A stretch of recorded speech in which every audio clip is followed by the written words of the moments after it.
विघ्नहर्ता श्री गणेश, श्री गणेश, श्री गणेश। कुमार कार्तिकेय के जन्म के पश्चात उन्हें कृतिकाओं से उनके माता पिता अर्थात महादेव एवं माता पार्वती के बारे में ज्ञात हुआ।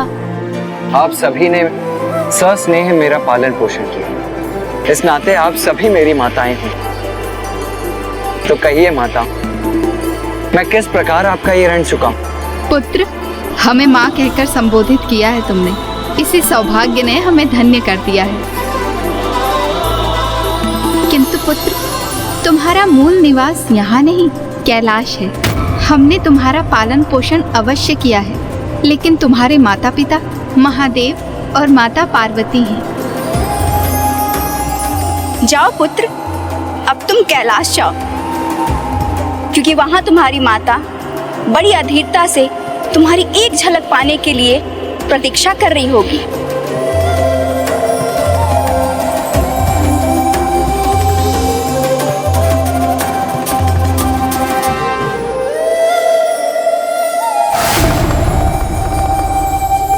महादेव, माता पार्वती, कदाचित कृतिका देवियां कुमार का पग प्रदर्शन कर रही हैं, क्योंकि अब तक कुमार में महायोद्धा होने की कोई भी योग्यता हमें दिखाई नहीं दी। किंतु एक बार बस वो महादेव और माता पार्वती के पास कैलाश लौट आए, उसके पश्चात उन्हें तारकासुर का वध करने की वो संपूर्ण दक्षता भी प्राप्त हो जाएगी। क्यों देवगण, उचित कह रहा हूं ना मैं?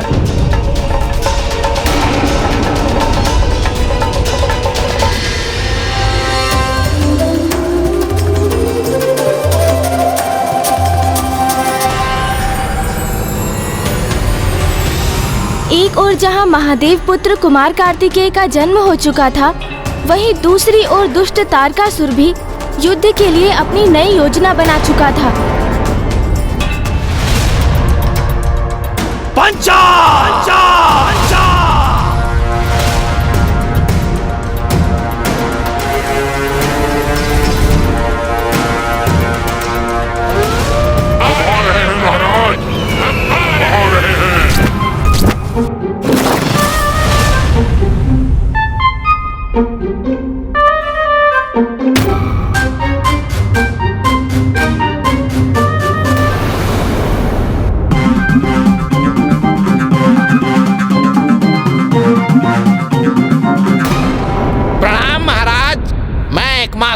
उपस्थित हूँ। ये छोटा मोटा असुर महादेव पुत्र का वध करेगा?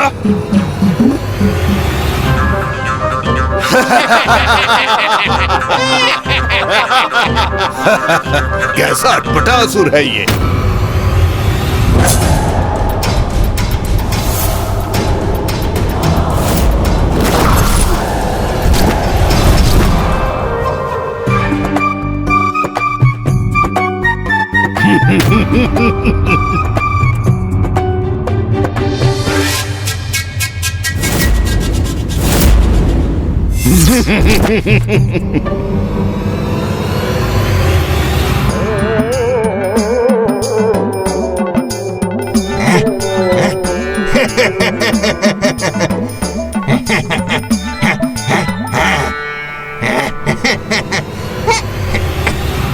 हम सब पुनः पीछे छूट गए और दुष्ट एकमासुर हम सबसे पहले पहुंच गया।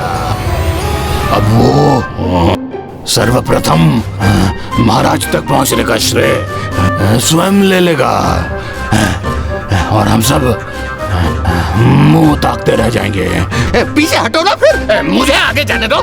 शीघ्र पहुंचना है मुझे महाराज तक। आगे बढ़ो, अन्यथा मार्ग से हटाओ। मैं जाऊंगा, मैं जाऊंगा, मैं आगे जाऊंगा, मैं जाऊंगा।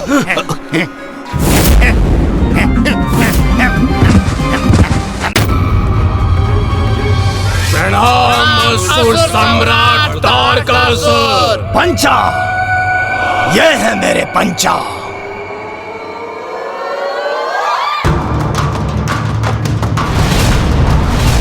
मृत्युदाता पंचा, विदूषक बनकर किसी का भी विश्वास अर्जित कर लेते हैं तो अपनी माया से उसे अंतहीन मृत्यु भी प्रदान कर सकते हैं। अट्टासुर, जो कार्य तुम नहीं संपन्न कर सके वो मेरे ये पंचा करेंगे। ये वध करेंगे उस महादेव पुत्र का, महादेव पुत्र का।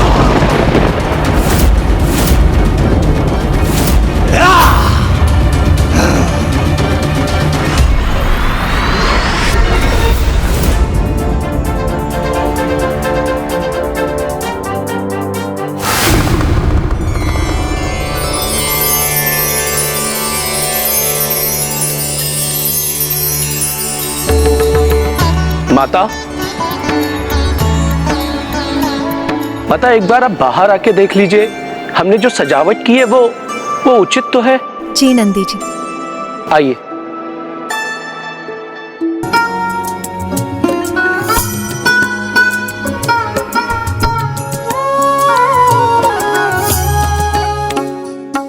दिए कहाँ है नंदी जी? माता, गण अभी उन्हें भी उनके स्थान पर रख रहे हैं, देखिए। दिए पर्याप्त होने चाहिए नंदी जी। संपूर्ण कैलाश उनके प्रकाश से जगमगाता चाहिए मुझे। कैलाश का दीपक जो आ रहा है, मेरा पुत्र आ रहा है।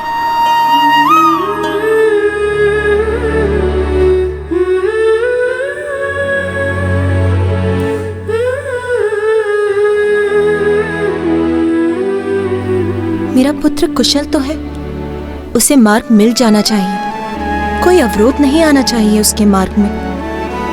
माता, क्या हुआ माता? मां बन चुकी हूं मैं, तो मेरा चिंतित होना तो स्वाभाविक ही है। मैं तो बस अपने हृदय को यही विश्वास दिला रही हूं कि सब कुछ कुशल तो है ना। मेरे पुत्र के साथ कुछ अप्रिय तो घटित नहीं होने जा रहा ना। अब खड़े क्यों हो? जाओ, महादेव पुत्र का अंत करके लौटो। चिंता के कारण अवश्य महाराज की बुद्धि भ्रमित हो गई है। ये असुर जो अपने शरीर के अंग नहीं संभाल सकते, वो महादेव पुत्र का वध भला क्या करेंगे?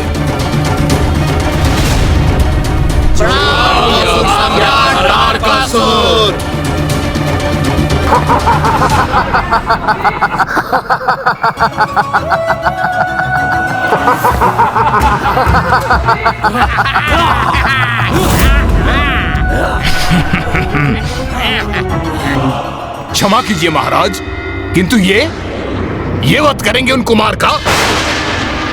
तनिक देखिए महाराज, ये सारे के सारे हंसी के पात्र हैं महाराज।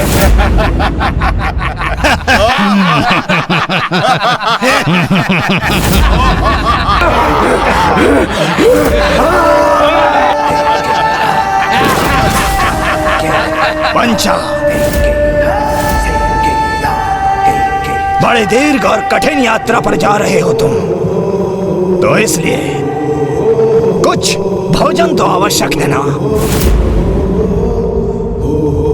जी महाराज, हम आपके इस उत्तम विचार से सहमत हैं। हम सब यही सोच रहे थे, क्यों न इस हास्यास्पद दुष्ट को अपना भोजन बना लें। हाँ? मुझे अपना भोजन बनाएंगे ये? तो उचित है। कदाचित इसे तुम्हें लेकर जितने भी संशय हैं वो सब शांत हो जाएंगे।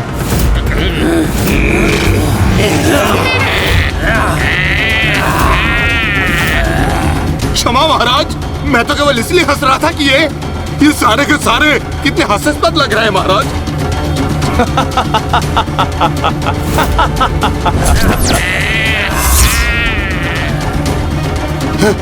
क्षमा।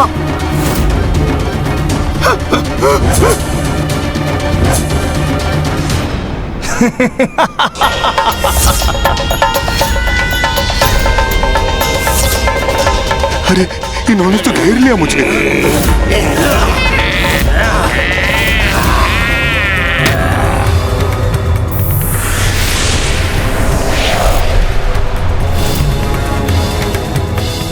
विचित्र है, मायावी है, भयंकर है ये पंचासुर।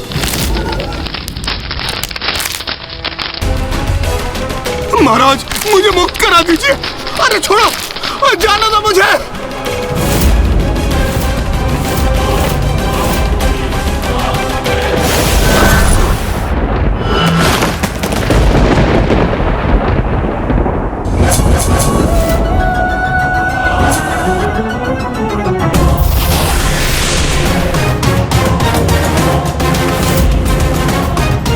इनकी माया और दुष्टता धूर्त भी है और मायावी भी। इनसे पार पाना तो किसी के लिए भी कठिन होगा, कदाचित महादेव पुत्र के लिए भी। इधर तारकासुर ने पंचासुर को विदा किया और उधर कुमार कार्तिकेय कैलाश की ओर बढ़ते हुए अपनी प्रथम चुनौती और परीक्षा का सामना करने वाले थे। ये वो परीक्षा थी जिससे ये निर्णय होने वाला था कि उनके सामर्थ्य को लेकर जो चिंता देवताओं को थी वो उचित थी अथवा नहीं। अर्थात कुमार कार्तिकेय के लिए जो प्रतीक्षा देवताओं ने की थी वो उचित थी अथवा नहीं।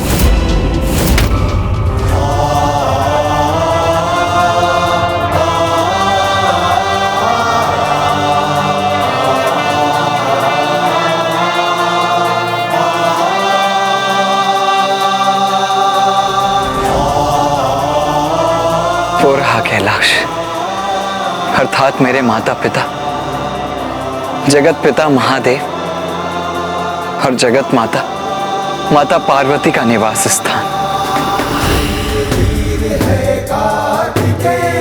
महावीर है कार्तिकेय, महाबली है कार्तिकेय, शूरवीर है कार्तिकेय। सब दोष तुम्हारा है मूर्ख। मुझे मूर्ख बोल रहा है? मुझे अपना दोष मुझ पर बन रहे हो। तुम्हारे कारण ही भटके हम। कौन है ये? चलो हटो, अधिक मत बोलो। भूल तुम्हारी है और भुगतू मैं। अरे हम तुम्हारे ही कारण भटके हैं। रुक जाइए आप सभी। मछली जाल में फंस गई है।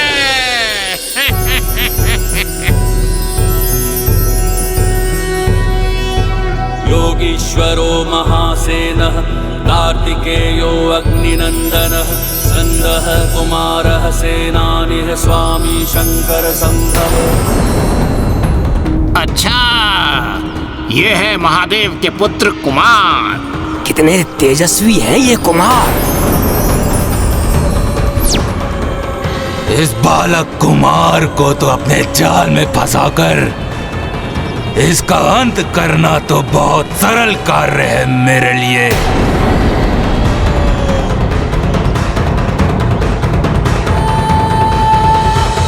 कौन है आप सभी और इस प्रकार यहाँ कलह क्यों कर रहे हैं? मैं बताता हूँ कि हम कौन हैं। ये एकमासुर है, ये त्रियासुर है और वो दशरथसुर है और ये छत्सरसुर है और मैं द्विधासुर हूँ। हम ये एक माँ के कारण ना अपने मार्ग से भटक गए हैं। भटक गए? किंतु आप सभी जा कहाँ रहे थे? कैलाश और कहाँ। हम महान महादेव के दर्शन के इच्छुक हैं। इसी अभिलाषा को हृदय में धरकर कैलाश जा रहे हैं। ये यात्री पिताश्री के दर्शन करना चाहते हैं तो इन्हें कैलाश ले जाना मेरा कर्तव्य है। आपकी समस्या का निवारण मैं किए देता हूँ। मैं भी कैलाश ही जा रहा हूँ, तो यदि आप सभी चाहें तो मेरे साथ आ सकते हैं। ये कौन मूर्ख है और उसकी सहायता क्यों कर रहे हैं कुमार? इंद्रदेव, कुमार शीघ्र अतिशीघ्र कैलाश पहुंचने को आतुर हैं, किंतु मार्ग में वो भटके हुए यात्रियों का मार्गदर्शन करने के लिए रुक रहे हैं, तो आप उससे इतने विचलित क्यों हो रहे हैं? विचलित मैं नहीं सूर्यदेव, कुमार हो रहे हैं। प्रतीत होता है अकेले कठिन यात्रा करने के विचार से ही वो भय का अनुभव कर रहे हैं, इसलिए वो किसी का साथ पाने के लिए आकांक्षी है। क्योंकि है तो वो सुकुमार किशोर ही ना।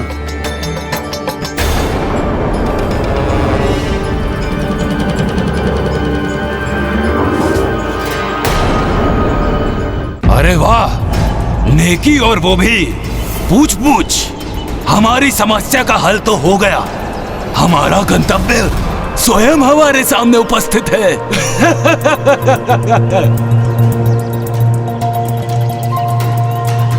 आइए।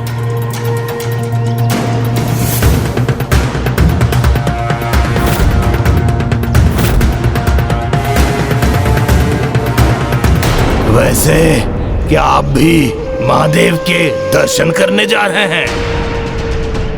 दुविधासुर, ये तो मात्र एक सरल बालक ही है। इसको अपनी ही बातों में उलझा के रखना और अपना कार्य सरल हो जाएगा। आपने अपना परिचय नहीं दिया। मेरा परिचय वो तो मुझे महादेव और माता पार्वती ही देंगे।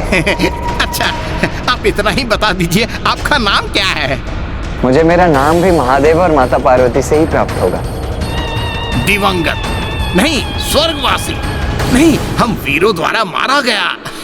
अब तो उन्हें ऐसा ही कोई नाम रखना पड़ेगा।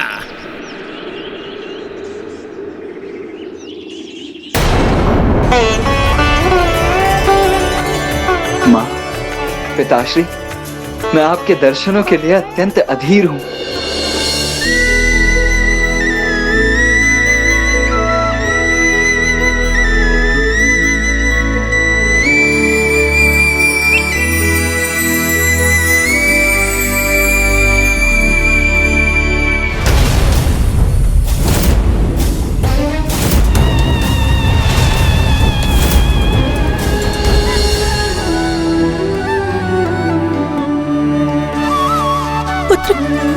पुत्र, कहाँ हो तुम?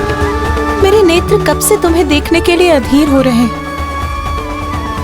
शीघ्र आ जाओ पुत्र, मुझे तुम्हारी बहुत चिंता हो रही है।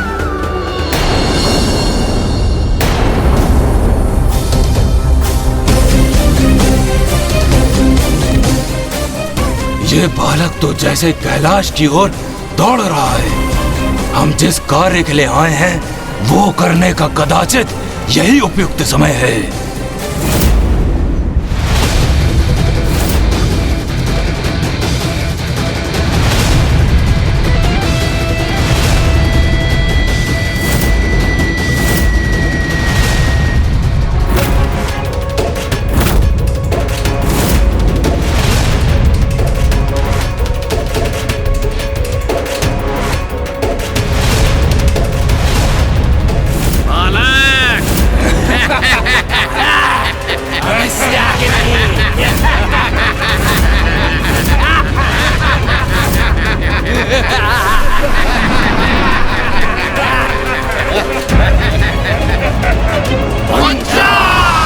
मुझे यहाँ क्यों फंसाया है तुम लोगों ने?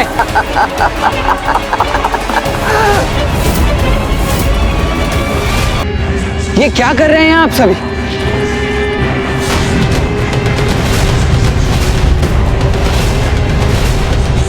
ये क्या?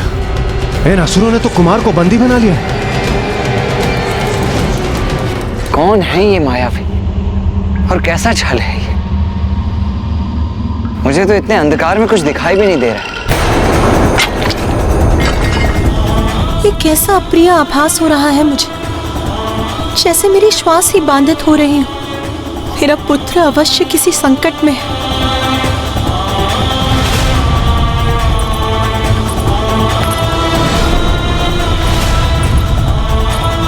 नाथ, नाथ, हमारा पुत्र संकट में। एक माँ की ही अंतर्दृष्टि इतनी सशक्त होती है कि दूर होकर भी उसे उसकी संतान पर आए संकट का भान हो जाता है और उसका हृदय व्याकुल हो उठता है।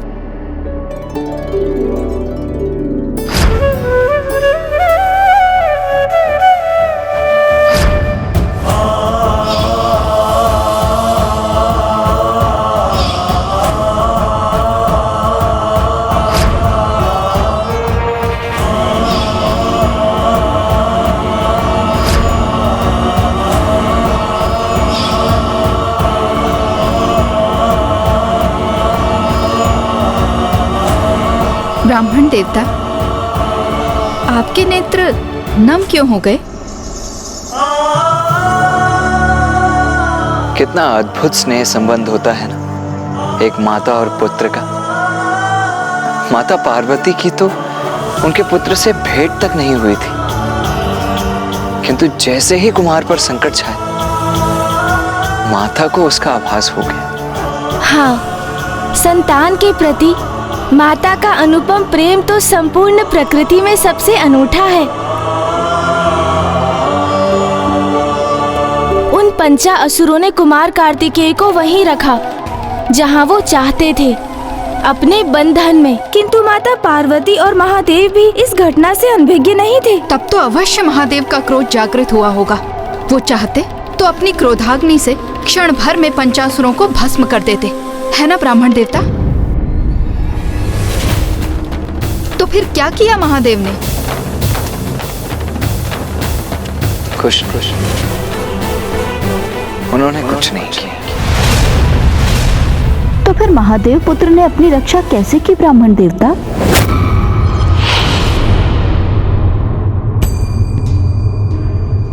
मुझे ज्ञात है पार्वती, तारकासुर के असुरों ने हमारे पुत्र को अपने बंधन में बांध लिया है।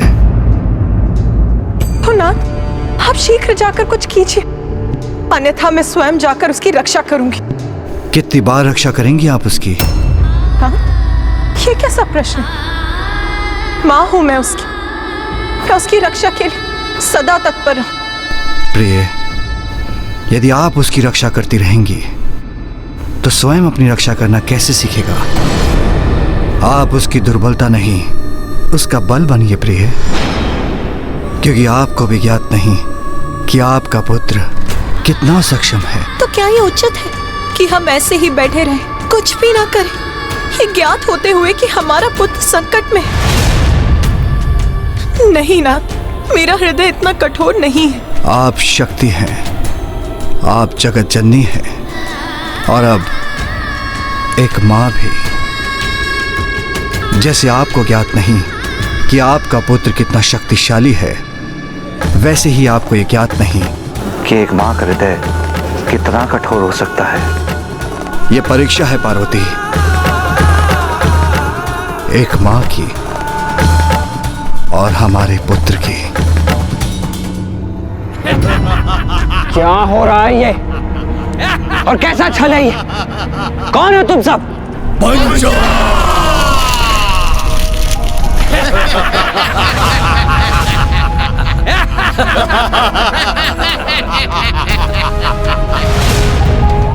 मुझे यहाँ क्यों फंसाया है तुम लोगों ने?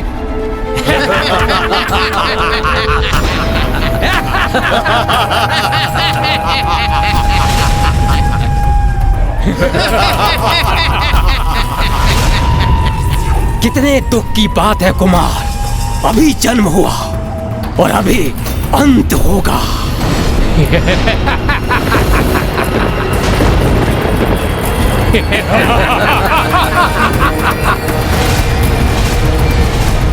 मुझसे क्या शत्रुता है तुम्हारी? मैं तो तुमसे परिचित भी नहीं हूं। किंतु हम परिचित हैं तुमसे, और इतना ही हमारा परिचय पर्याप्त है। हम काल हैं तुम्हारे, हमारी गुफा को भेद कर बाहर निकलना असंभव है। क्योंकि असुर गुरु शुक्राचार्य से वरदान प्राप्त है हमें। पंचासुर हैं हम पांचों की इस गुफा में बंदी, कोई भी यहाँ से मुक्त नहीं हो सकता।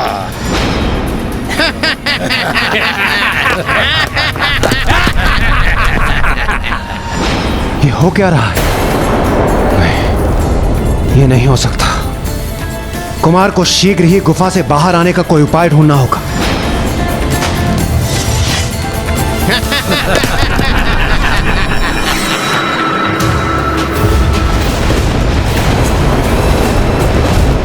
शांत हो जाइए पार्वती, शांत हो जाइए। अपनी अधीरता का परित्याग कर अपने भीतर विश्वास जागृत कीजिए। हमारा पुत्र स्वयं उस मायावी गुफा से बाहर आकर अपनी अपार सामर्थ्य का प्रमाण देगा।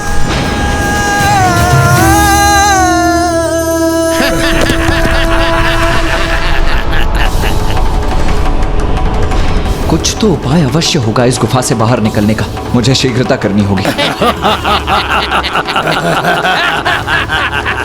उचित है, तुम्हारा नेत्र बंद करना ही उचित है, क्योंकि अत्यंत भयंकर होती है मृत्यु।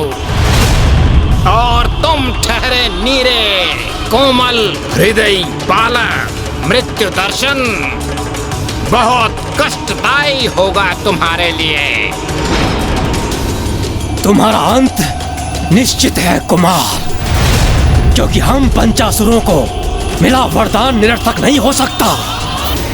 और हम पंचासुर जब तक एक दूसरे से विलग नहीं होते तब तक ये गुफा ऐसे ही स्थिर रहेगी, स्थिर रहेगी। जब तक एक दूसरे से विलग नहीं होते तब तक ये गुफा ऐसे ही स्थिर रहेगी।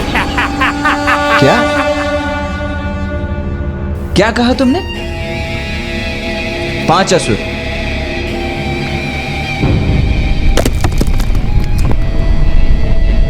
किंतु तुम 5 कहां हो? तुम तो 4 ही हो।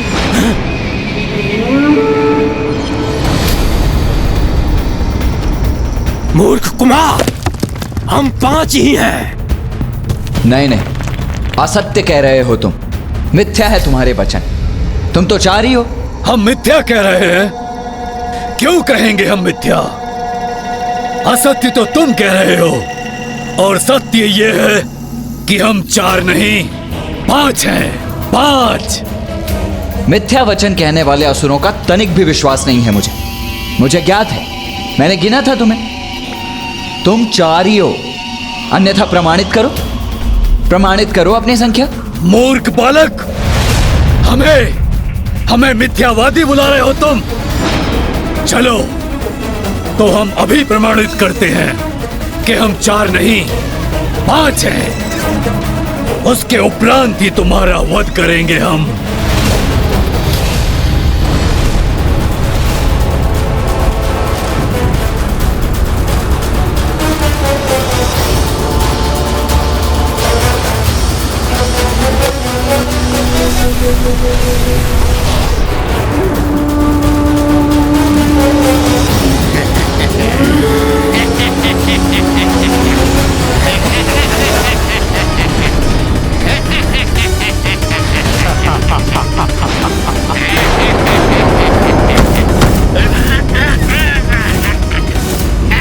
छोड़ो मुझे।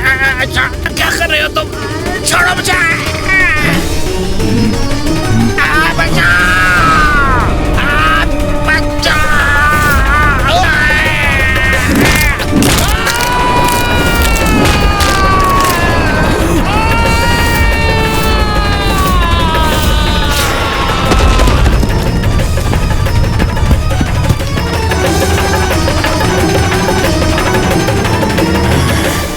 लो, वरदान तो तुम 5 को प्राप्त हुआ था ना, किंतु अब तो मात्र 4 ही रह गए हैं। और तुम 4 एक साथ आकर गुफा का निर्माण नहीं कर सकते।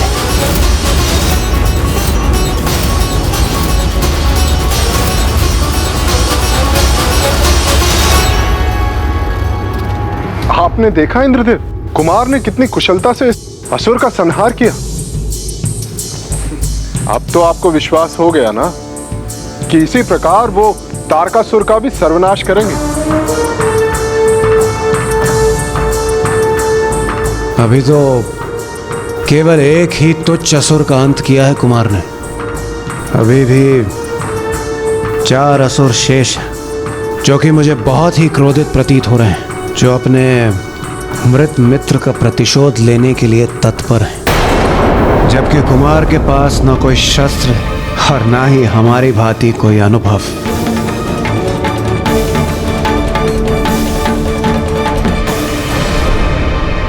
उचित कहा कुमार तुमने। हम 4 गुफा का निर्माण नहीं कर सकते, किंतु हम भी दिखाएंगे कि हम 4 क्या कर सकते हैं।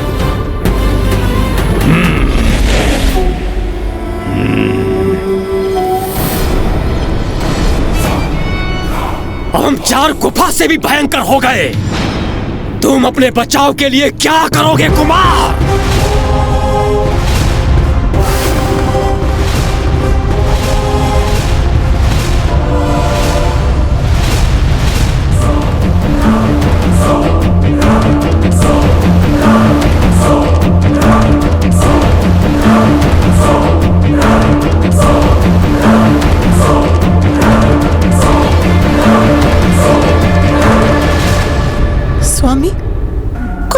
नहीं है मेरे पुत्र के पास, और उन असुरों के 8 हाथों में 8 घातक आयुध।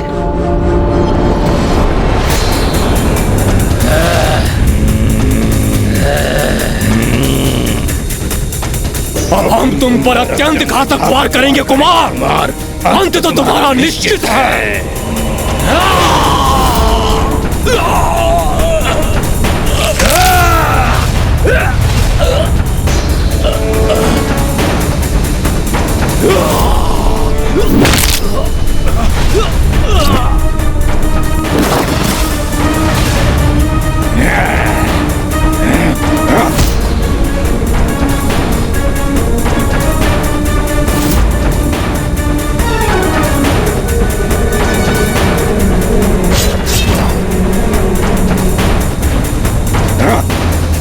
कब तक बचोगे हमारे प्रहार से? कभी तो हमारे प्रहार तुम्हारी मृत्यु का कारण बनेंगे। मुझे ध्यान से देखकर वार करना होगा इन पर।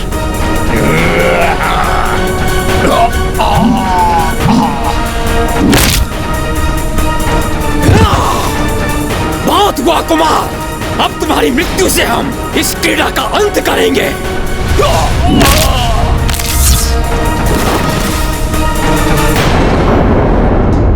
योद्धा कभी आयु रोहित नहीं होता पार्वती, क्योंकि उसकी बुद्धि ही उसका सबसे बड़ा हथियार है।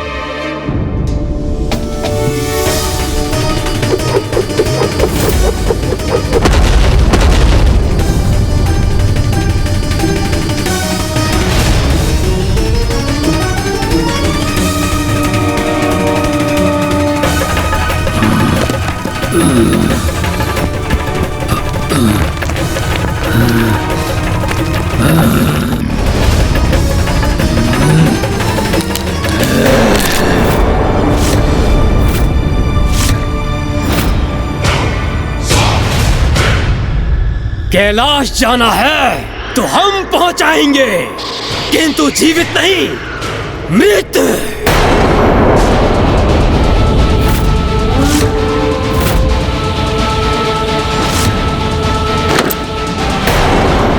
बस अब मैं कुमार को अकेले इन दुष्टों से युद्ध करते हुए नहीं देख सकता। मैं चाह रहा हूं उनकी रक्षा करें। रुकिए सूर्यदेव, रुकिए सूर्यदेव, आप कहीं नहीं जा रहे हैं। प्रणाम नारायण। महानायक है महादेव पुत्र, और एक महानायक को जन्म के पश्चात ही स्वयं को सिद्ध करना होता है। ये कुमार की परीक्षा है।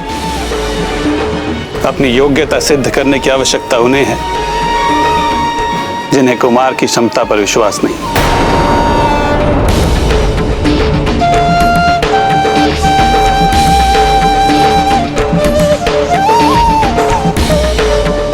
रुको, रुको, रुको, रुको।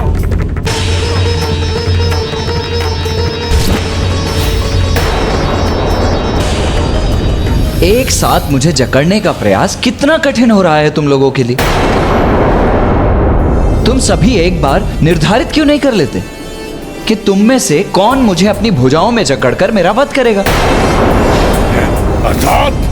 अरे इतना अनिश्चय जो है तुम्हारे मध्य में, कौन मुझे पकड़ेगा, कौन मेरा वध करेगा, यह निश्चित ही नहीं है।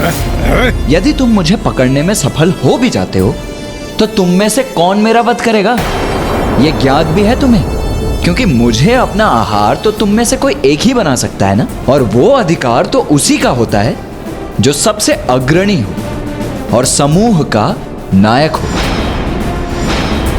तो सर्वप्रथम ये निर्धारित कर लो कि तुम में से यहां नेतृत्व कौन कर रहा है।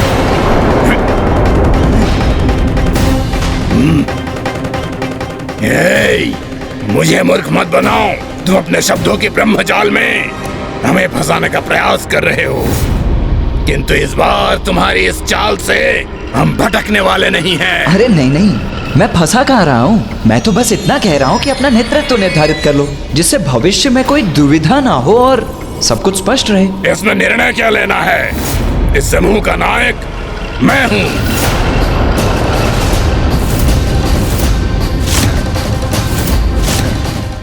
मैं नायक हूँ। मैं हूँ नायक, मैं हूँ नायक। नहीं, मैं हूं नायक।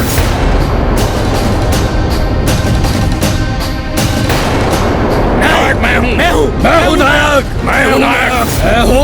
मैं हूं नायक। मैं हूं नायक। अच्छा ठीक है, शांति शांति शांति शांति। पूर्ण अनिश्चय की स्थिति है तुम्हारे मध्य में। अरे सर्वप्रथम ये निश्चित तो कर लो कि कौन है नायक और कौन मेरा वध करेगा। तब तक मैं थोड़ा विश्राम कर लेता हूं। मैं हूं नायक। एक मां सुर तो रहा नहीं, द्विधा सुर तो मैं हूं ना, तो नायक मैं हूं ना। क्यों? तुम क्यों हो गए हमारे नायक? हमारे समूह में सबसे बलशाली मैं हूँ, इसलिए इस समूह का अग्रणी मैं ही रहूंगा। कैसा नरकल प्रलाप है ये? बुद्धि तो सर्वाधिक मेरी कुशाग्र है, तो नायक तो मैं ही रहूंगा ना। शांत हो जाओ तुम सभी। मैं नायक हूँ क्योंकि तुम सबसे ज्यादा शक्तिशाली मैं हूँ। मेरी शक्ति के सामने तुम लोग नहीं टिक सकते, इसलिए तुम्हें मेरा नेतृत्व स्वीकार करना होगा। शक्तिशाली तुम नहीं, मैं हूँ।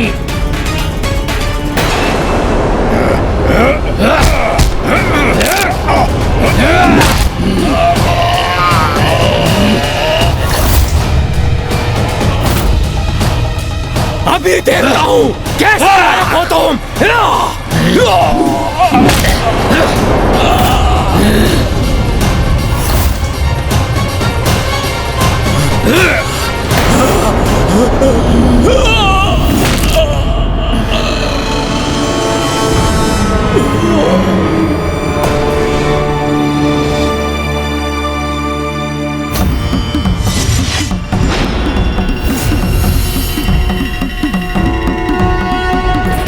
यही चाहते थे ना तुम कि हम सब आपस में लड़कर एक दूसरे का वध कर डालें, किंतु ये दुर्भाग्य है तुम्हारा कि अभी मैं शेष हूं।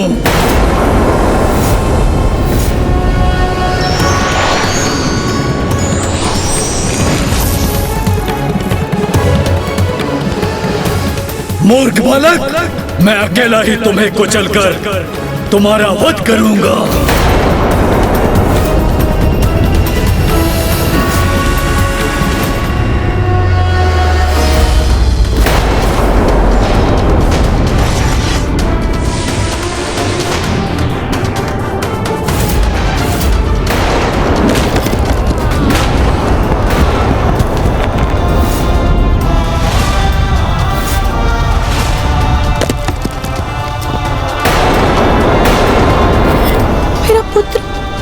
मेरा पुत्र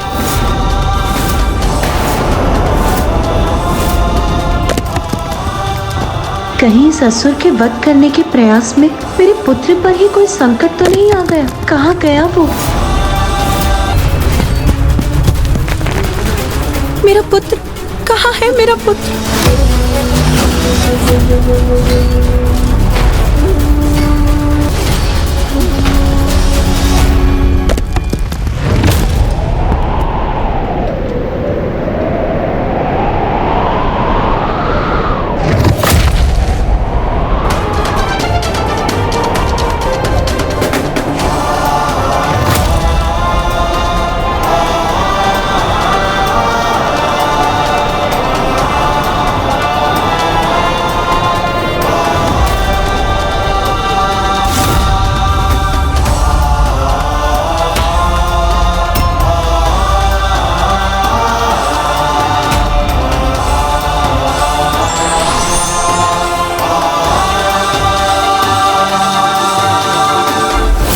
अपने मुष्टि प्रहार से उस पर्वत को 2 भागों में बांट दिया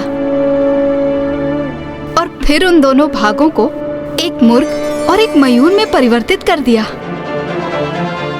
तशाद, अपनी शक्तियों से मैंने तुम्हें 2 ऐसे निर्दोष पक्षियों में परिवर्तित कर दिया जो कभी किसी को हानि नहीं पहुंचाते। इसीलिए तुम भी कभी किसी का बुरा नहीं कर पाओगे।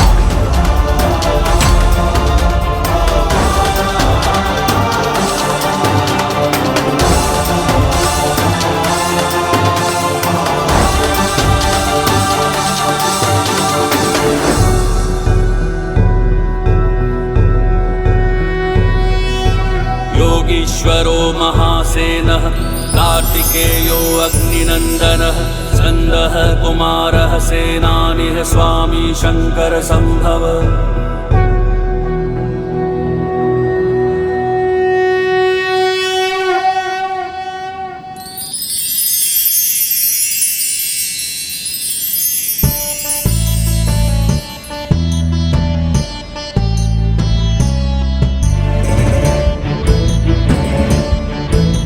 प्रभु,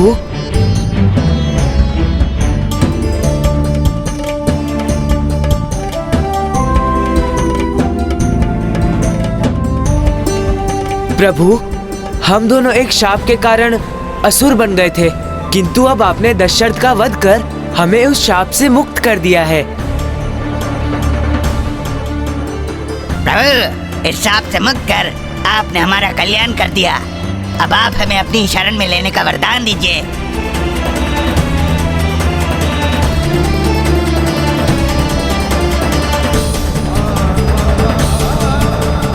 उचित है मयूर जी, अब से आप मेरे वाहन बनेंगे, मेरे वाहन बनेंगे।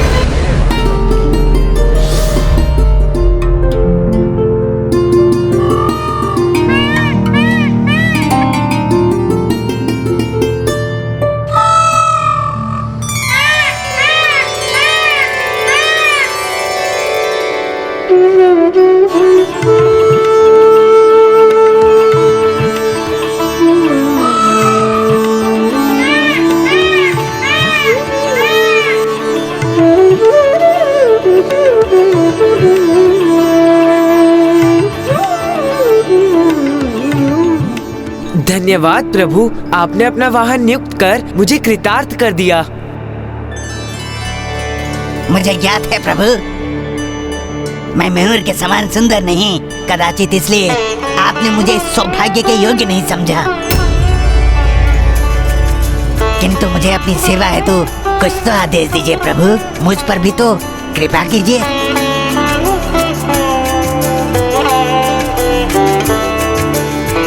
आज तुम्हारी छवि मेरे पताके पर सदैव अंकित रहेगी, जिससे सदैव तुम्हारा जुड़ाव मुझसे बना रहे।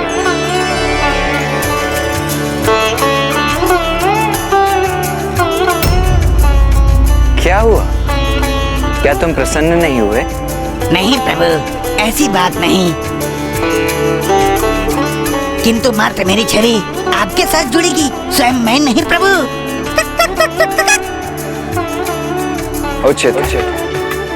तो आपके लिए मेरा यह आदेश है कि आज से मुझे और संसार के प्रत्येक जन को भोर में सूर्योदय से पूर्व तुम बांग देकर उन्हें उनकी निद्रा से उठाओगे। तुम्हारी बांग से सभी जन समय पर नित्य कर्म और संस्कार आदि का पालन करेंगे, और इस प्रकार तुम सभी को नित्य धर्म का पालन करने के लिए प्रेरित करोगे। धन्यवाद प्रभु।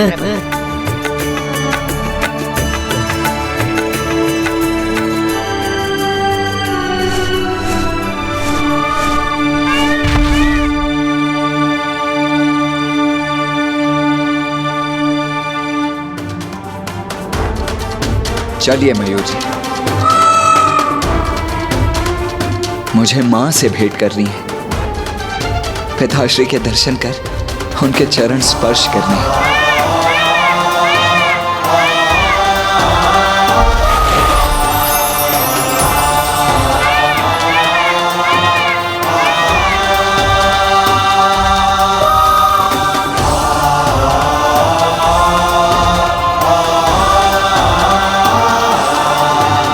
क्यों देवराजन, अब तो आपको कुमार के सामर्थ्य पर विश्वास हुआ ना? हाँ हाँ नारायण, मैं तो प्रथम दृष्टि में ही कुमार को पहचान गया था, और मुझे पहले से ही ज्ञात था कि कुमार अवश्य तारकासुर का वध करने में समर्थ है, और वही हमें उसके आतंक से मुक्ति दिला सकते हैं।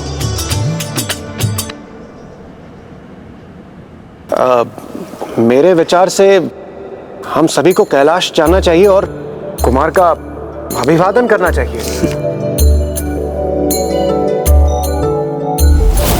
कुमार ने उन दोनों पक्षियों मयूर और मुर्ग को आसुरी प्रभाव से मुक्त कर उन्हें सकारात्मक दायित्व सौंप दिया। हाँ माता, और अब कुमार महादेव और माता पार्वती के दर्शन प्राप्त करने कैलाश पहुंच गए। अन्य सभी देवता भी उन युवा महायोद्धा से भेंट करने के लिए आतुर थे जो उन्हें तारकासुर के आतंक से मुक्ति दिलाने वाले थे। इसलिए वो भी कैलाश पर उपस्थित हुए।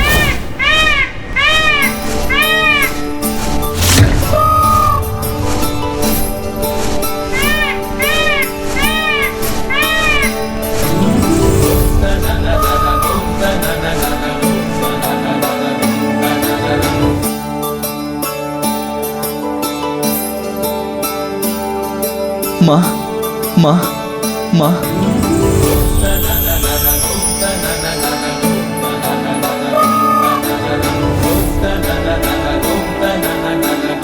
मेरा पुत्र।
पुत्र, मुझे संबोधित करने के पूर्व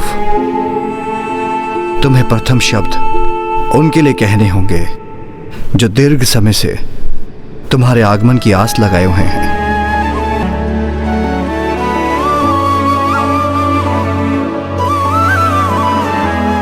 माँ,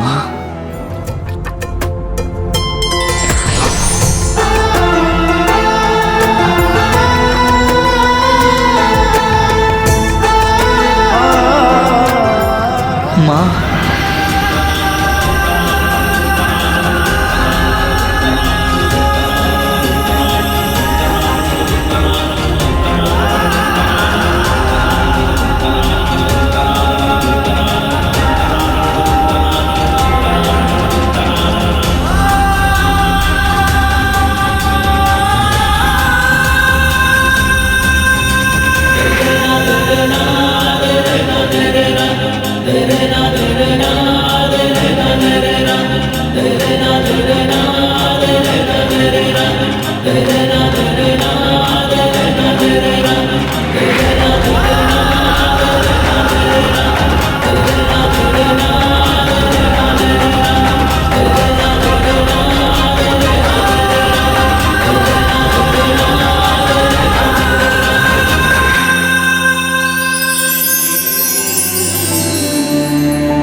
पार्वती, वैसे तो आप जगत जननी हैं, किंतु सत्य ये भी है कि एक माँ ही संतान को जन्म नहीं देती, एक संतान भी एक माँ को जन्म देती है। आपने सत्य कहा स्वामी। पुत्र, आज तुमने मुझे एक माँ बना दिया। माँ, मैं आपसे भेंट कर आपके आंचल की छाया पाने के लिए अधीर हो रहा था।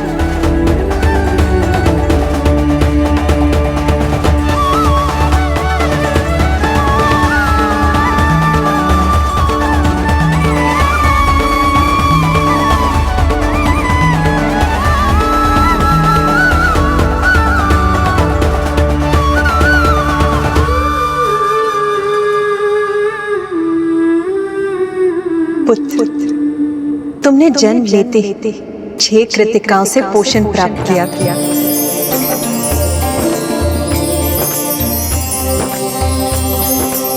इसीलिए आज से तुम कार्तिकेय कहलाओ। कार्तिकेय कहलाओ। कार्तिकेय कहलाओ।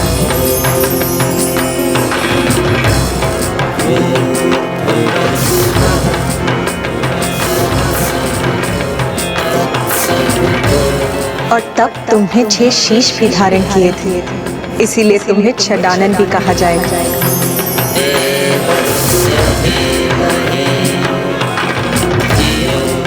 और अनुकूल समय आने पर अपने विराट स्वरूप में तुम 6 हाथ भी प्रकट करोगे।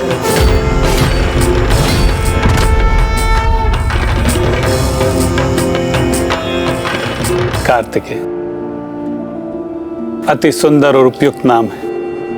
और तुम मेरी उस ऊर्जा से उत्पन्न हुए हो जो मुझसे छलक कर सरकंदूप द्वारा धारण की गई।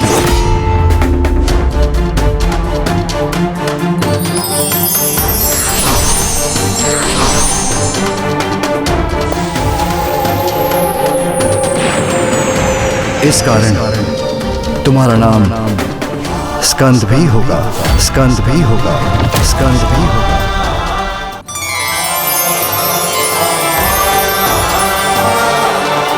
कुमार कार्तिकेय की जय, कुमार कार्तिकेय की जय, कुमार कार्तिकेय की जय, कुमार कार्तिकेय की जय, कुमार कार्तिकेय की जय, कुमार कार्तिकेय की जय, कुमार कार्तिकेय की जय, कुमार कार्तिकेय की जय, कुमार कार्तिकेय की जय। और इस प्रकार जगत जननी माता पार्वती एक पुत्र की माँ भी बनी, क्योंकि कुमार कार्तिकेय भी अब संसार में स्कंद नाम से भी विख्यात होने वाले थे।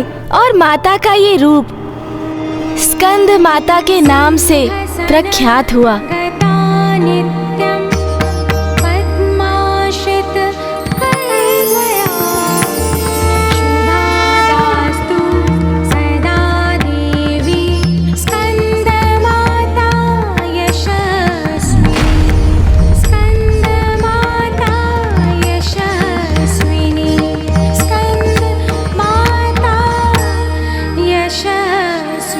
देवता कुमार कार्तिकेय को देखकर अत्यंत प्रसन्न थे।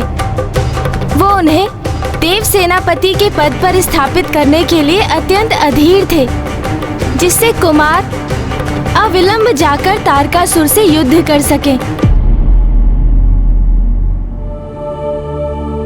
इतने शीघ्र? किंतु अभी तो कुमार अपने माता पिता के पास कैलाश पहुंचे ही थे। माता पार्वती तो देवताओं के इस प्रस्ताव से अवश्य अत्यंत अप्रसन्न हुई होंगी। आपने सर्वथा उचित कहा माता सरला। माता पार्वती अप्रसन्न अवश्य थी, किंतु किसी अन्य कारण से। कुमार कार्तिकेय, कितने वर्षों से हम सभी ने आपके जन्म की प्रतीक्षा की है। मेरे विचार से अब और विलंब उचित नहीं। देव सेनापति पद आपकी प्रतीक्षा कर रहा है, उसे स्वीकार कीजिए। महादेव, यदि आपकी आज्ञा हो तो हम आज ही कुमार कार्तिकेय को देव सेनापति के पद का दायित्व सौंपना चाहते हैं। कदापि नहीं। मैं इसकी अनुमति नहीं दूंगी।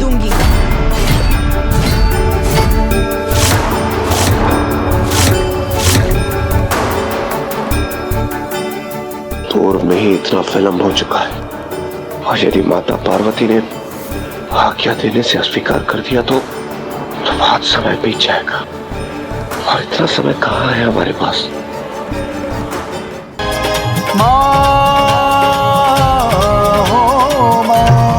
पार्वती, ये क्या कह रही हैं आप? ये तो कार्तिकी की नियति है। आप उसकी नियति में बाधा क्यों उत्पन्न कर रही हैं? आप सभी तो बस तारकासुर का वध चाहते हैं, वो भी मेरे पुत्र के द्वारा। किंतु क्या आप सभी को ये दिखाई नहीं देता कि मेरा पुत्र अभी पूर्ण रूप से परिपक्व नहीं है?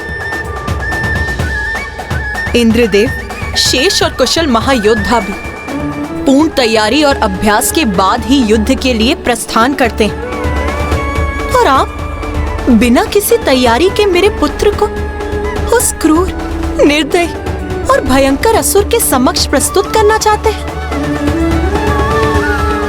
और तो और अभी मेरे पुत्र के पास कोई अस्त्र शस्त्र भी नहीं है। किंतु माता, हम सभी कुमार कार्तिकेय के युद्ध कौशल और उनकी बुद्धि के सामर्थ्य के साक्षी रह चुके हैं। उन्होंने पंच असुरों से युद्ध कर उन्हें परास्त किया है।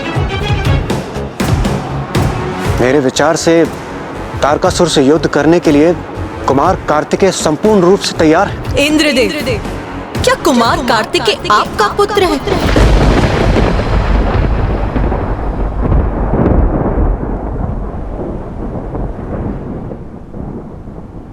नहीं माता। उचित कहा आपने, कुमार कार्तिकेय आपका नहीं, मेरा पुत्र है। इसीलिए उसकी मां होने के नाते इसका निर्णय मैं लूंगी कि युद्ध के लिए वो तैयार है अथवा नहीं। और मेरा निर्णय ये है, मेरा पुत्र तारकासुर का वध करने के लिए अभी देव सेनापति का पद नहीं संभालेगा।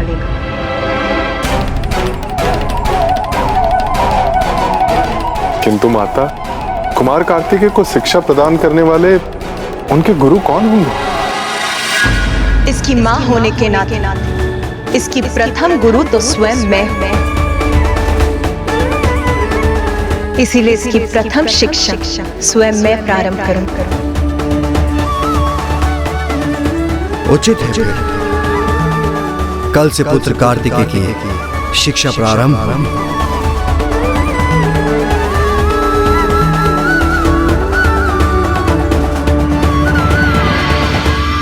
पुत्र, तुम स्नानादि से निवृत्त हो, अपना तन और मन शुद्ध कर चुके हो, इसलिए अब तुम्हें पंचाग्नि तप आरंभ करना चाहिए।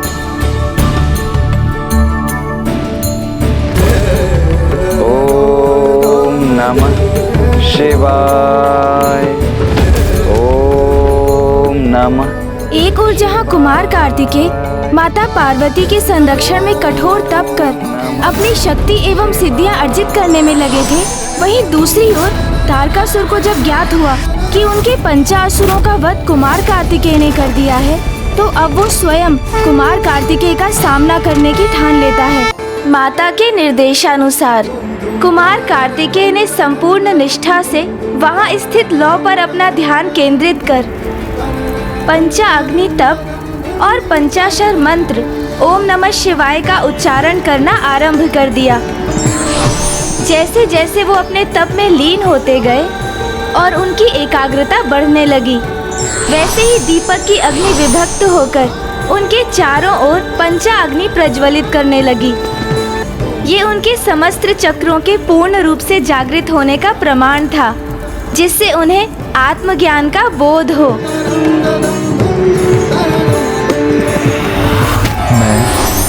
मैं परम ब्रह्म हूँ, परम ब्रह्म।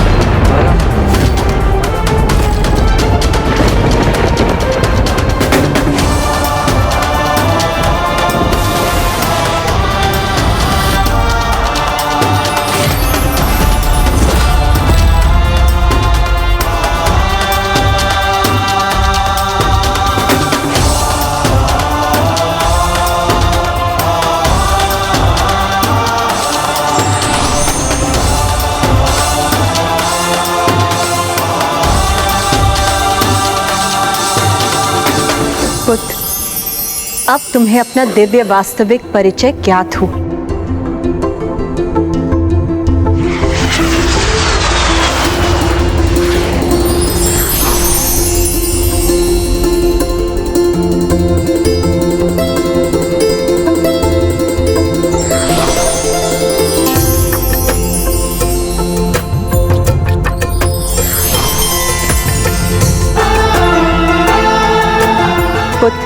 तुमने पंचाग्नि तप को सफलता से संपन्न किया और तुम्हारे समस्त चक्रों के जागृत होने से तुम मेरे एवं अन्य सभी की शक्तियां स्वीकार करने में समर्थ हो। अब मैं तुम्हें अपनी शक्ति के साथ उसके प्रयोग की विधि का ज्ञान भी प्रदान करती हूँ। धन्यवाद माता। कुमार कार्तिकेय, मैं आपको अपना वज्र प्रदान करता हूं।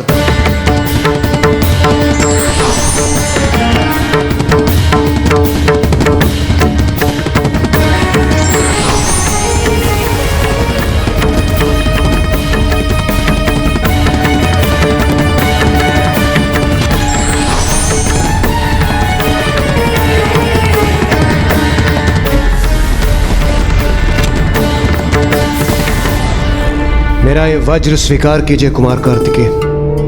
आप जब भी इसका आवाहन करेंगे यह आपके समक्ष प्रस्तुत हो जाएगा। मैं आपका वज्र स्वीकार करता हूं देवराज।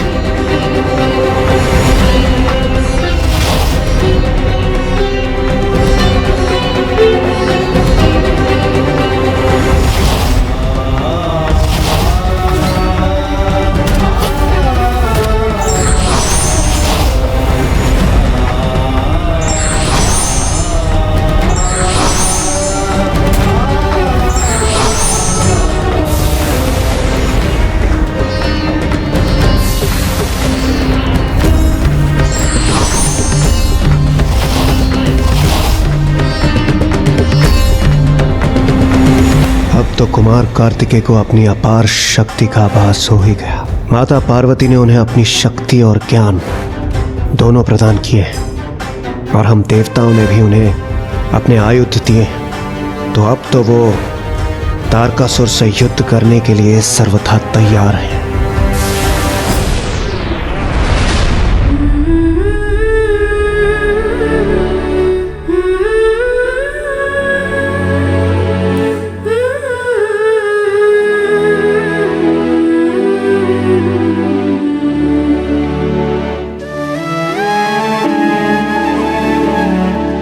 पुत्र कार्तिकेय, धन्यवाद माता।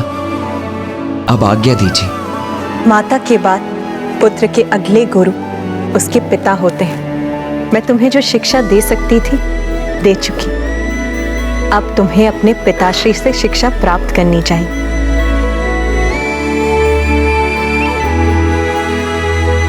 तो क्या कुमार कार्तिकेय अभी भी युद्ध के लिए नहीं जाएंगे?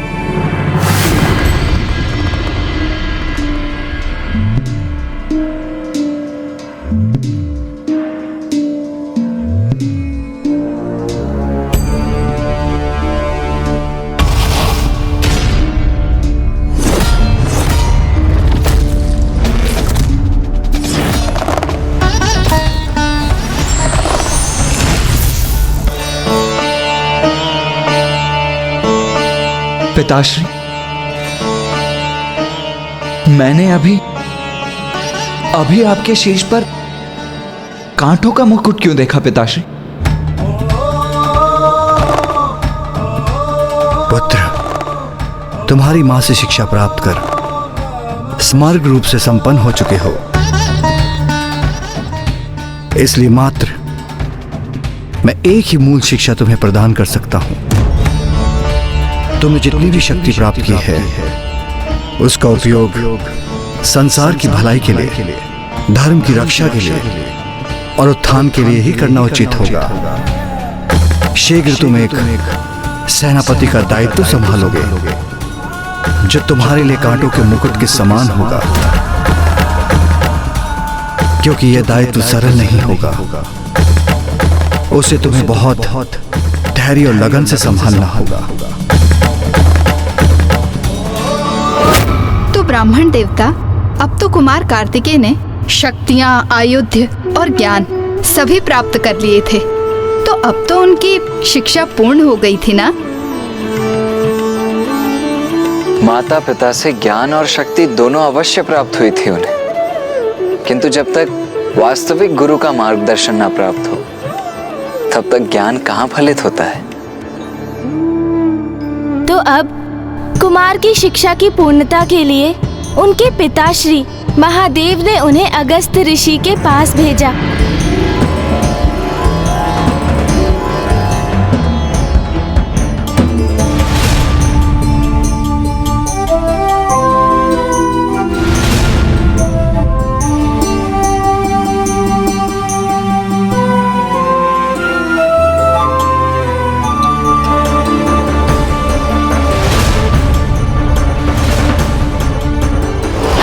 ऋषि जहाँ तपोबल के धनी है, वहीं वो युद्ध कला के भी महान ज्ञाता हैं।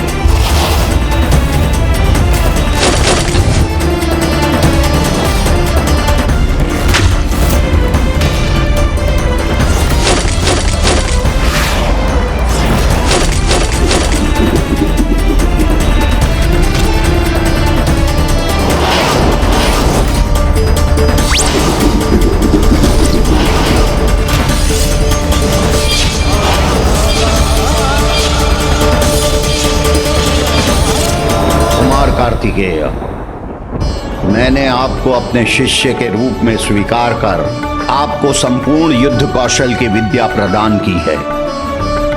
अब आप पूर्ण रूप से प्रशिक्षित हो चुके हैं, अतः आप यहाँ से प्रस्थान करने के लिए मुक्त हैं।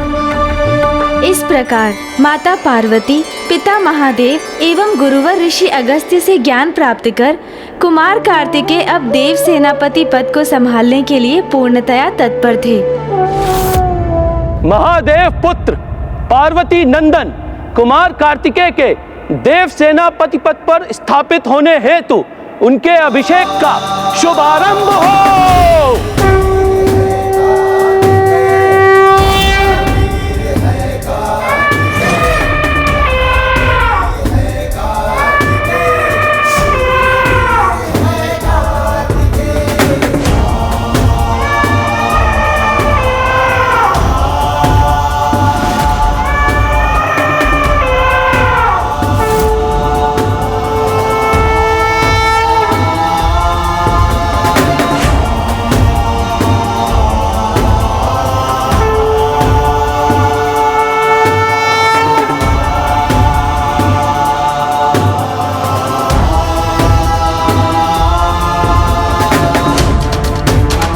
पुत्र,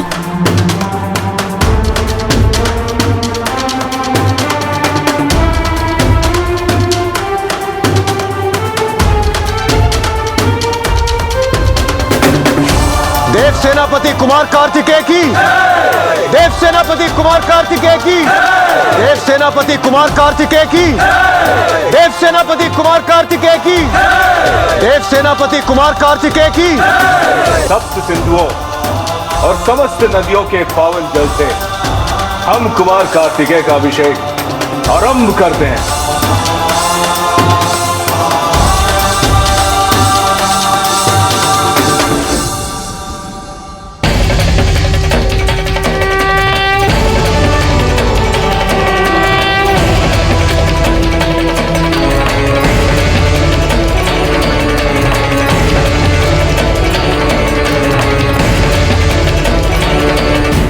आयुष्मान भव पुत्र।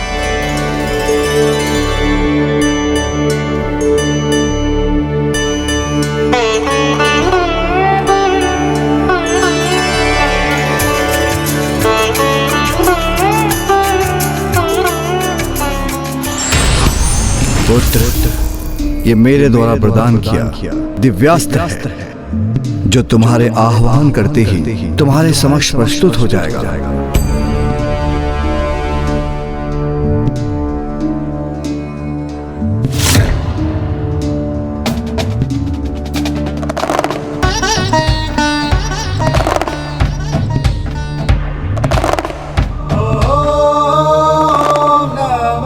धन्यवाद पिताश्री।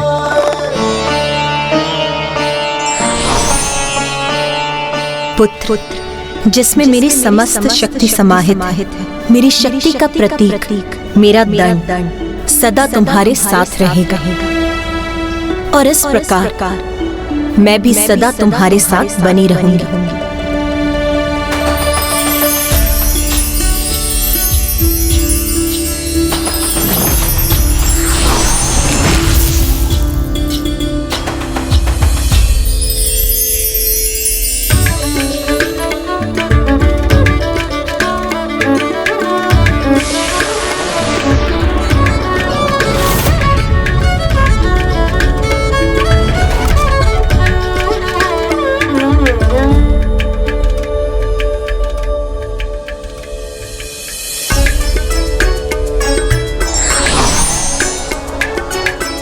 पुत्र,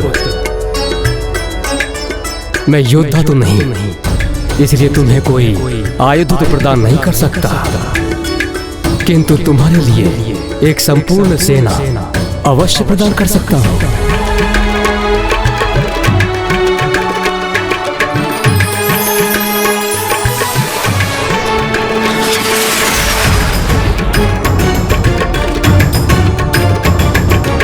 देव सेनापति कुमार कार्तिकेय की, देव सेनापति कुमार कार्तिकेय की, देव सेनापति कुमार कार्तिकेय की, देव सेनापति कुमार कार्तिकेय की, देव सेनापति कुमार कार्तिकेय की, देव सेनापति कुमार कार्तिकेय की, देव सेनापति कुमार कार्तिकेय। प्रतीत होता है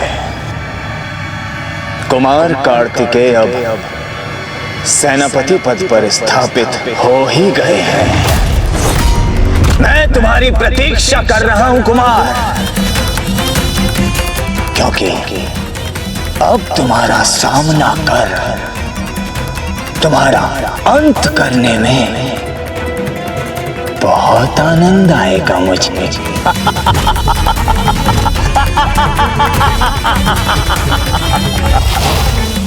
और इस प्रकार महादेव पुत्र पार्वती नंदन कुमार कार्तिकेय देव सेनापति पद पर स्थापित हुए।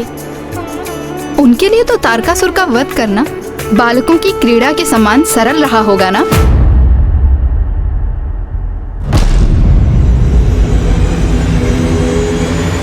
नहीं मां,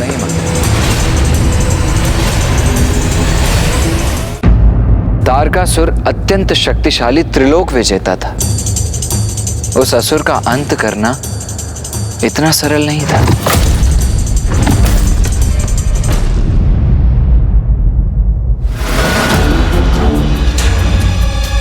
इतना कुछ घटित हो गया महाराज, और आप अभी भी निश्चिंत बैठे हैं।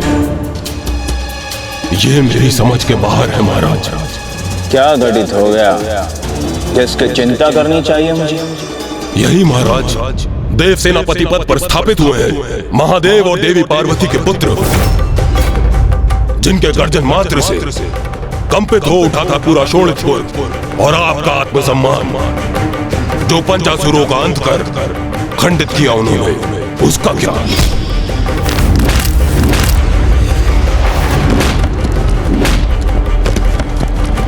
इतना ही नहीं महाराज, उनमें से एक को तो अपना वाहन भी बना लिया उन्होंने। मेरी विनती सुनिए महाराज, अभी भी समय है, सावधान हो जाइए, क्योंकि अब वो अवश्य ही यहाँ पर आक्रमण करने की तैयारी कर रहे होंगे। आक्रमण ही तो चाहता हूँ मैं भी। चाहता हूँ कि समस्त देव सेना, देवतागण और वो कुमार कार्तिकेय यहाँ पर धावा बोलने पहुंचे, और मैं उन्हें अपने मायावी नगर शोणितपुर में ऐसे मायावी जाल में डालूं कि मेरे सभी शत्रु एक साथ बंदी बन जाएं। एक और जहां तारकासुर युद्ध का आरंभ चाहता था, जिससे देव सेनापति कुमार कार्तिकेय एवं समस्त देवता उसकी नगरी शोणितपुर में आने के लिए विवश हो जाएं, किंतु वहीं दूसरी ओर देव सभा गहन विचार में लीन थी। गहन विचार?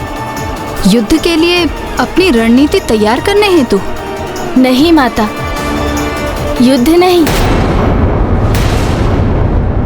मेरे विचार से अब हमें तनिक भी विलंब किए बिना ताड़कासुर पर आक्रमण करना चाहिए। देव सेनापति, देवराज इंद्र तो अतिशीघ्र युद्ध चाहते हैं। अब निर्णय आपको लेना है कि इस विषय में आपका क्या विचार है।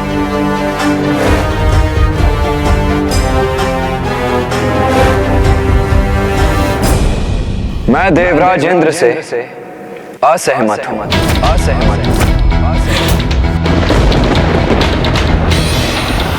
धृष्टता क्षमा करें देवराज, किंतु युद्ध कोई बाल्य क्रीड़ा नहीं। युद्ध में विजय चाहे किसी की भी हो, किंतु उसका परिणाम सदैव भयंकर जनसंहार ही होता है। प्रत्येक युद्ध के पीछे किसी राजा का अहंकार एवं हठ होता है। एक के हठ के कारण अनेकों सैनिकों का विनाश सर्वथा अनुचित है। इसीलिए जब न्याय और धर्म की सत्ता स्थापित करने का कोई और मार्ग शेष न रहे, तभी एक अंतिम उपाय के रूप में युद्ध किया जाना चाहिए। मेरे विचार से हमें युद्ध के पूर्व एक दूत के माध्यम से ताड़कासुर को शांति का प्रस्ताव भेजना चाहिए। हमें एक ऐसा दूत भेजना होगा जो शांत और सौम्य व्यक्तित्व का स्वामी है, जिसे देखकर ताड़कासुर आशंकित न हो उठे। इसके लिए तो सर्वथा उपयुक्त होंगे गंधर्व राजकुमार हंसराज। प्रणाम त्रिदेव। मेरे और मेरे समस्त गंधर्व समाज के लिए यह परम सौभाग्य की बात होगी कि मैं आपका दूत बनूं। देव सेनापति कुमार कार्तिकेय।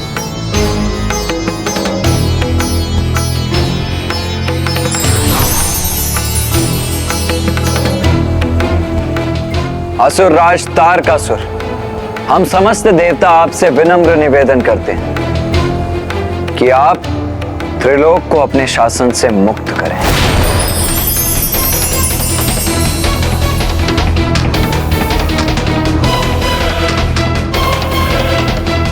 हमारा ये प्रस्ताव है कि शोणितपुर आपके अधीन रहेगा, किंतु आप देवताओं के किसी कार्य में यज्ञ आदि में कोई बाधा नहीं डालेंगे। स्वर्ग पर पुनः देवराज इंद्र का स्वतंत्र अधिकार स्थापित होगा। वह आपके अधीन नहीं रहेंगे। स्वर्ग आपके सेना नायकों से रिक्त होगा। समस्त देवताओं को पुनः अपने लोकों का स्वामित्व प्राप्त होगा। यदि आप ये स्वीकार करेंगे तो आपको अभयदान देंगे देव सेनापति कुमार कार्तिकेय, अथवा फिर युद्ध ही अंतिम समाधान होगा। असुरराज तारकासुर, मैं आपकी ओर से देव सेनापति कुमार कार्तिकेय के लिए क्या सूचना लेके जाऊं?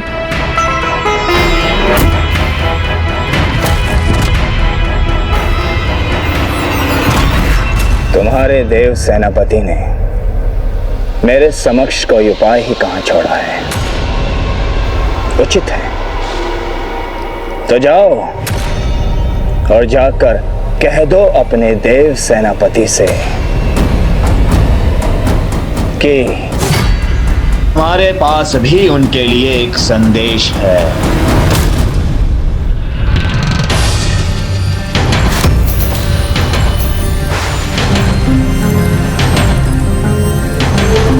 ये गंधर्व कुमार हंसराज अभी तक तारकासुर का संवाद लेकर लौटे क्यों नहीं? कदाचित कहीं कुछ अनुचित घटित न हुआ हो।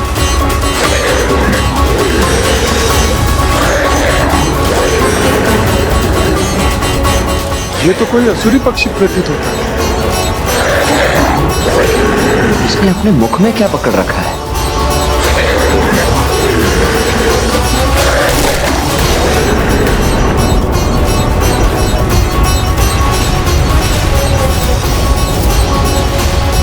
इस असुर पक्षी द्वारा गिराई गई पोटली में भला क्या हो सकता है? अपार शक्ति और पद प्राप्त होने पर अपार दायित्व निभाने पड़ते हैं। विघ्नहर्ता श्री गणेश के अद्भुत शक्तियों से भरे वीडियोस देखने के लिए चैनल को सब्सक्राइब करना न भूलें और साथ ही बेल आइकॉन भी दबाएं।